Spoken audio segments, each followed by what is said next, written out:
Esta es una producción de Grupo Fórmula.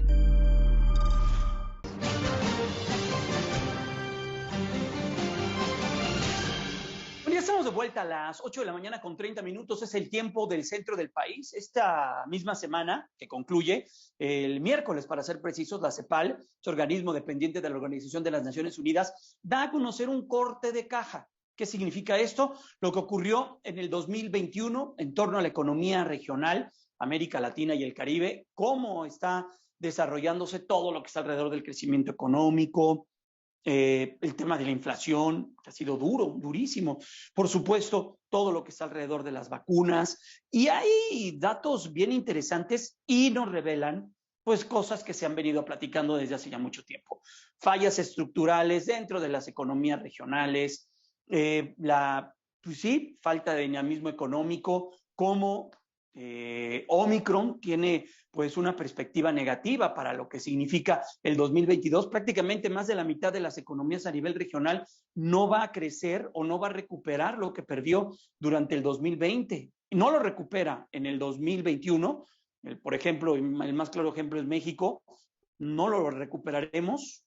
El crecimiento económico que se conoció dista mucho de lo que caímos en el 2020, lo que crecimos en este 2021, ya con datos y cifras oficiales, y por supuesto, lo que vamos a crecer en el 2022, en ese año, pues difícilmente se va a poder comparar. O sea, es difícil también entender que ha sido, pues prácticamente la pandemia ha traído espacios en la economía, tiempos perdidos, generación de empleos, desarrollo de oportunidades y todo ello, de inflación, todo lo que está alrededor de las vacunas, las asimetrías de las propias vacunas y cómo esto pega en la recuperación económica. Tuvimos la oportunidad de platicar con Hugo Beteta. Él es director de la sede subregional en México de la Comisión Económica para América Latina y el Caribe, la CEPAL, y esta es parte de la charla, lo que nos dijo de este corte de caja que realiza el organismo. Sí, efectivamente, este es el balance preliminar de las economías latinoamericanas durante el 2021. Es un informe que sacamos todos los años, que es como un corte de caja de dónde estamos hacia el cierre del 2021. Lo que hemos detectado es que la crisis mundial generada por la pandemia del coronavirus ha puesto en evidencia grandes asimetrías entre las economías desarrolladas y las economías emergentes, incluyendo las de América Latina, tanto en su capacidad de respuesta ante el COVID como en su capacidad de recuperación económica. Y lo que hemos visto, y ese es uno de los mensajes principales de nuestro estudio, es que estamos viendo que las economías avanzadas están retomando la trayectoria de crecimiento prevista antes de la pandemia. Ahora en el 2022 ellos van a retomar la senda de crecimiento que traían, pero las economías emergentes se están rezagando y no están recuperando la trayectoria de crecimiento prevista digamos antes de la pandemia de 2022. Entonces ese es un mensaje preocupante. El otro mensaje es que la pandemia agudizó problemas estructurales de larga data en América Latina. Lo que hemos visto es que en América Latina más o menos un 50% de los países de la región no van a alcanzar su nivel de crecimiento económico pre-pandemia, sino hasta después del 2022. Y a 11 países recuperaron su nivel de actividad económica en el 2021, 11 países de América Latina, solo 3 lo van a hacer en el 2022, y queda la mitad de la región con un rezago en el crecimiento. Para 2022... Hugo, vemos promedios que distan. Sí. Brasil, la estimación 0.5, Panamá 7.3, el promedio de la región 2.1, a México lo colocan en 2.9. Hay muchas diferencias entre naciones. Sí, hay grandes heterogeneidades que en cierta forma, digamos, reflejan la heterogeneidad en la región. Mucho de lo que pasó en el 2021 pues fue en parte por un efecto rebote, pero en el 2021 vemos un crecimiento en promedio de 6.2%, en promedio para toda América Latina, pero con grandes diferencias. Centroamérica y México con un crecimiento del 6% en promedio, pero el Caribe solo 1.2%. Grandes problemas en el Caribe en el 2021. En el 2022 vemos una desaceleración global de crecimiento en América Latina, estamos estimando un promedio de 2.2%.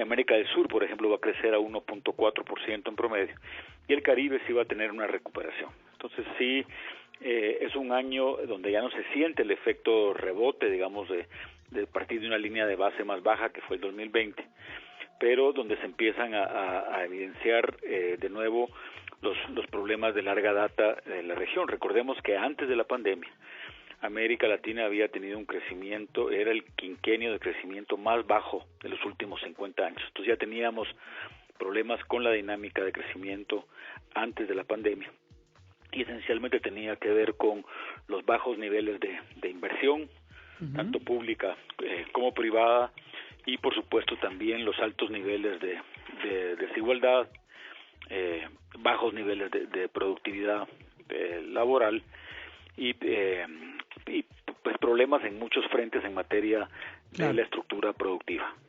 Estamos platicando con Hugo Beteta, él es el director de la sede subregional en México de la Comisión Económica para América Latina y el Caribe, la CEPAL. También en este reporte se concentra parte del estudio en las asimetrías en el acceso a la vacunación. Países como Chile tienen en la región porcentajes de la población total con esquemas de vacunación completo 86.6%. El promedio de la región es 60.1%. Y aquí luego hay una serie de cifras que pues no sabemos cuál es la real o cómo es que se miden. México se coloca pues en el 55.9% por debajo de Panamá, Colombia, incluso que de Antigua y Barbuda. Así es el nivel de vacunación con esquemas completos, según los datos de CEPAL. Sí, nosotros estamos haciendo una conexión de cómo la recuperación sostenible depende de la capacidad de vacunación. Y hemos visto también las asimetrías, por supuesto, en la adquisición de las vacunas. Los países de mayores ingresos, por supuesto, concentran una proporción de compras de vacuna totalmente fuera de toda proporción. Ahorita estábamos viendo al cierre del año, la Unión Europea, Estados Unidos, el Reino Unido y Japón concentraban más o menos el 40% de los compromisos de compra de vacunas para el 2022, a pesar de contar solo con el 13% de la población. Entonces ahí vemos cómo esta capacidad de vacunar población no solo tiene un efecto en el control de la pandemia, sino también reduce, por supuesto, la aparición de nuevas cepas, pero también ayudan a dar señales de certeza económicas, ¿no? Y hay grandes rezagos en los países emergentes. Ahora, América Latina, el porcentaje de vacunación, cuando uno lo ve como región, es comparable con el de América del Norte, en parte porque hay una infraestructura de salud primaria y de grandes campañas de vacunación, con las cuales, por supuesto, la ONU ha estado involucrada. Claro. Una cultura también de vacunación entre la población. Aquí vemos que la cuestión de antivacunas no es tan fuerte como en Estados Unidos, y eso nos ha ayudado, pero todavía hay un tema de concentración de mercado en las patentes, en las vacunas. Claro. Por supuesto que hay capacidades en América Latina, y de hecho preparamos en la CEPAL un plan hemisférico de toda la región latinoamericana para lo que es la capacidad de autosuficiencia sanitaria, porque hay países en América Latina que tienen capacidades científicas e industriales para producir las vacunas, pero necesitamos mejorar todo lo que es la coordinación regulatoria, hacer comunidades científicas. Claro. Cuba, por ejemplo, tiene un 90% de vacunación. Sí, lo veo altísimo en el gráfico. Sí, y también porque ellos han invertido a lo largo de generaciones en capacidades endógenas en ciencia y tecnología para tener, por supuesto, mayor autosuficiencia en materia sanitaria, especialmente ante el bloqueo que han sufrido por parte de los Estados Unidos. Hugo, por último, lo que tiene que ver con depreciación de las monedas a nivel regional y, por supuesto, el impacto de la inflación. Hoy Estados Unidos dio su dato. Hace 40 años no vivían una inflación como la que registraron en este 2021, perdón. Ajá. Sí, no, pues es preocupante. Yo creo que hay que tener un ojo puesto en la inflación, pero el truco es no tirar el bebé con el agua sucia, porque necesitamos seguir manteniendo un énfasis en la actividad económica, en la creación de empleos y, por supuesto, sí atender a la inflación, pero sin tener una respuesta exagerada, ¿no? Ahí lo que estamos diciendo es que, por supuesto, la estabilidad económica y financiera es muy importante, pero no debemos usar solo un instrumento, que sería esencialmente el aumento de las tasas de interés, sino que tenemos que ver qué está pasando en los temas de las tasas de encaje.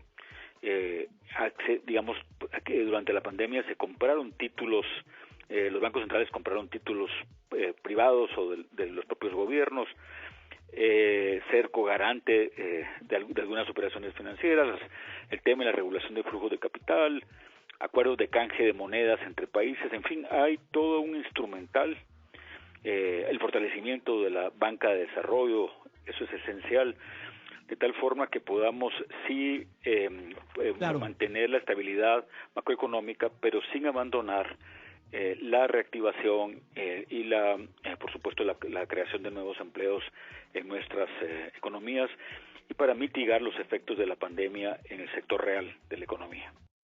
Bueno, la parte de la entrevista con Hugo Beteta, el director de la sede subregional de México de la Comisión Económica para América Latina y el Caribe. La pausa es muy breve, las 8:42, ya regreso.